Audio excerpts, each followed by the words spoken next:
بسم الله الرحمن الرحيم.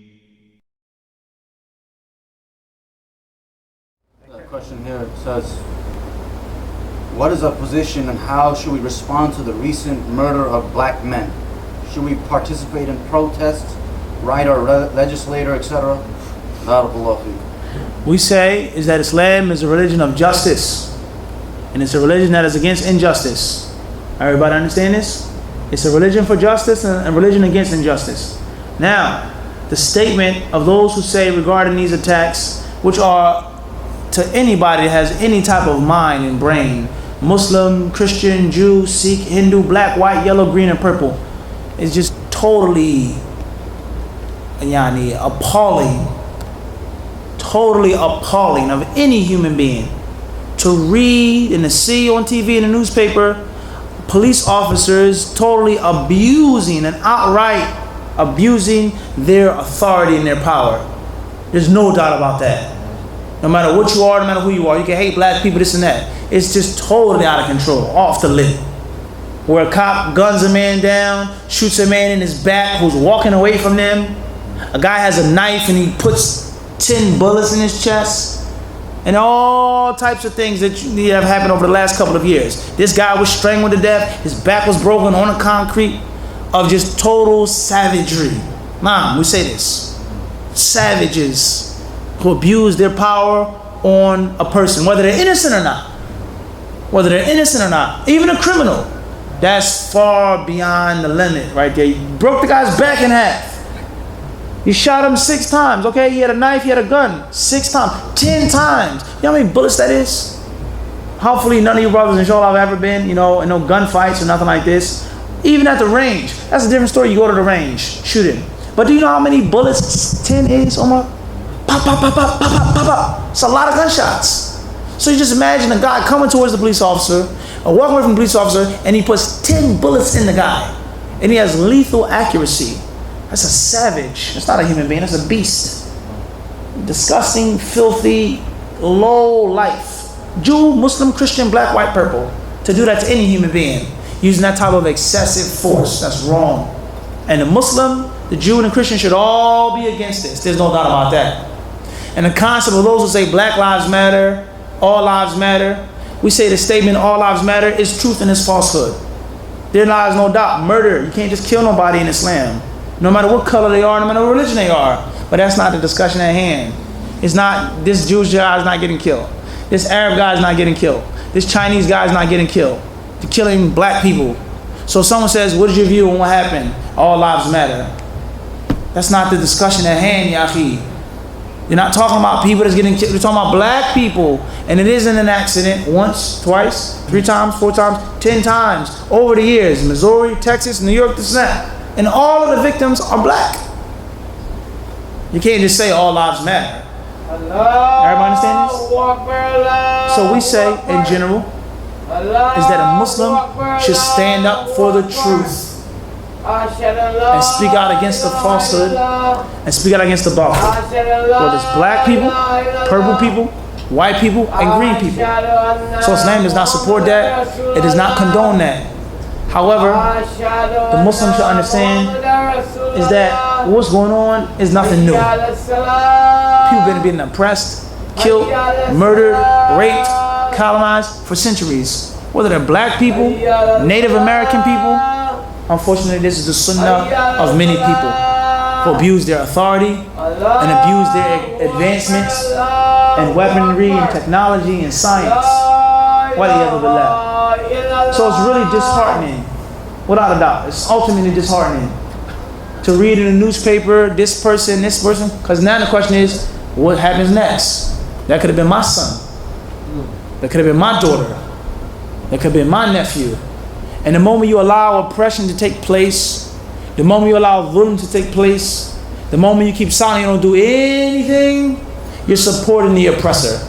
And know for sure that everyone has their turn. وَتِلْكَ الْأَيَّامُ نُدَاوِلُهَا بَيْنَ النَّاسِ. Allah says in Surah Al-Imran. And those days, Allah says, نُدَاوِلُهَا بَيْنَ النَّاسِ. We give to the people in turns. So if you allow these people to just be killed and slaughtered in the street, 10 bullets, 5 bullets, gun him down. Worse than an animal because he had a pocket knife or he reached for something. I remember years ago reading a newspaper, a guy had a wallet in Brooklyn. They shot him how many times? It was 41 times. And they justified, oh no, he had a gun wallet and this and that. What the heck are you talking about? Gun wallet. And what happened to the people who shot him down? Basically did nothing. Oh well, They make excuses. it's horrible. But it's okay, because if you allow it to happen to that guy, he from Nigeria, where was he from? Know for sure days gonna come and it's gonna happen to a guy from Palestine. No doubt. The guy whose skin is black as coal and tar, it's fine. You despise him, that's okay. He's a drug dealer, he's a rapper, he's a nigger, he's a criminal, black people, all that's fine, that's okay. No, one thing for sure is gonna happen to the person whose skin is fair like snow. Because dhulm is dhulm. And if you allow it to happen here, it's going to happen somewhere else. And the white man's blood, the black man's blood, the red man, the yellow man's blood is no more sacred than the next one. That woman is going to be bereaved of her child. She's going to be berated. She's going to cry and cry and cry over her young, tender son, her boy. He was 18 and 20. He was my boy. I raised him. The Jewish lady and the black lady, the Christian lady, the Sikh lady, the Hindu lady. It's painful to anybody.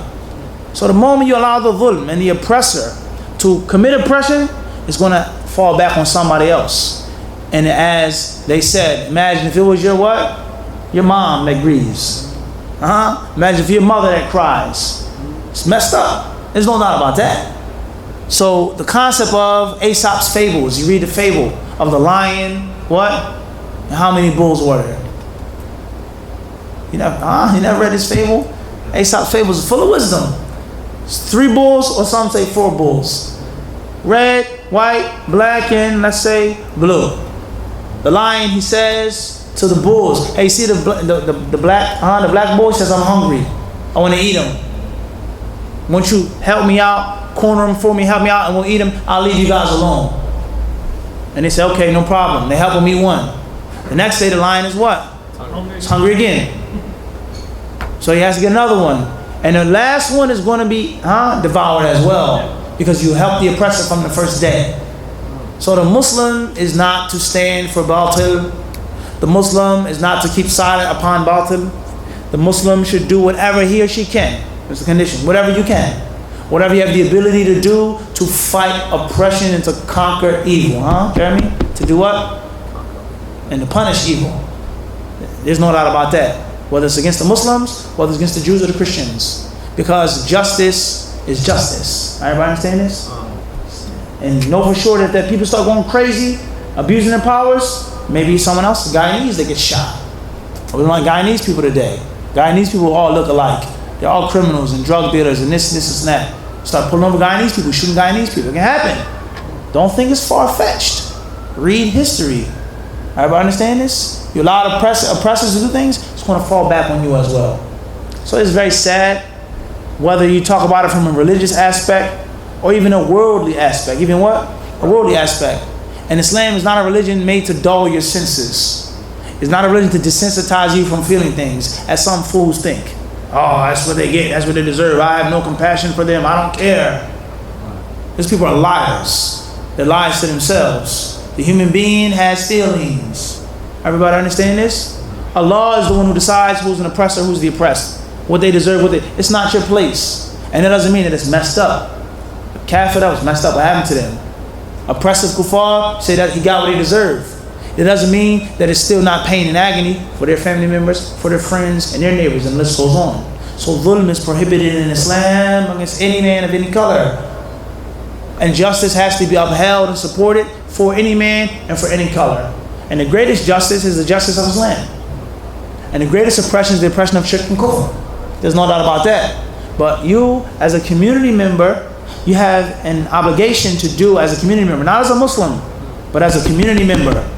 Islam, that's your life. But don't forget you live on a block with Christians and Jews as well. So if someone comes and litters on your block, you have to stop them from littering and dumping trash. Not because of Islam, but for the what? For the block. Everybody understand this? You allow them to dump it on your porch, you can come and dump it on your porch. Everybody lives together. As far as if the Muslims lived in a different country, that's a different story. but you are an American. You live in America. And if black people are being terrorized and picked out by these savage acts, then it may fall in another minority community. And the list goes on. And the opposite is the opposite. The people who stood up for their rights, who fought the oppressive people. Who were the people that established civil rights in America? Wasn't Chinese people, Hispanic people, wasn't people from Guyana. It's black people, whether you like it or not. Were they Muslims or not? Al-Muhim, they did what? Their lives no doubt. And it's very sad, and I'll conclude my speech with this. It's very sad, and I'm going to say this bluntly, no one take offense to this, but it's the haqq. And we don't believe in glazing the haqq. Malish. It's very sad when you go in certain masjids, you go to certain places, and you find people come from other countries. There's nothing against people from other countries. There's no racism, no prejudice, no bigotry. We're not talking about none of that crap. Nation of Islam, we're not talking about that. No, we're making a point here. You go to certain places, and you see how prejudiced people are, how racist they are against anybody other than their own, especially black people. They look at black people a certain way, they feel a certain way, they get the EBGBs when a black person comes to the masjid. You can be a person of knowledge, and they still look down on you and disrespect you. You come to teach them, give them the khutbah for the Eid, and they still try to treat you a certain way just because you're black, just because of what your skin looks like, and the list goes on. And it gets even worse than that when they start talking about black people are horrible, they're disgusting, look how they live.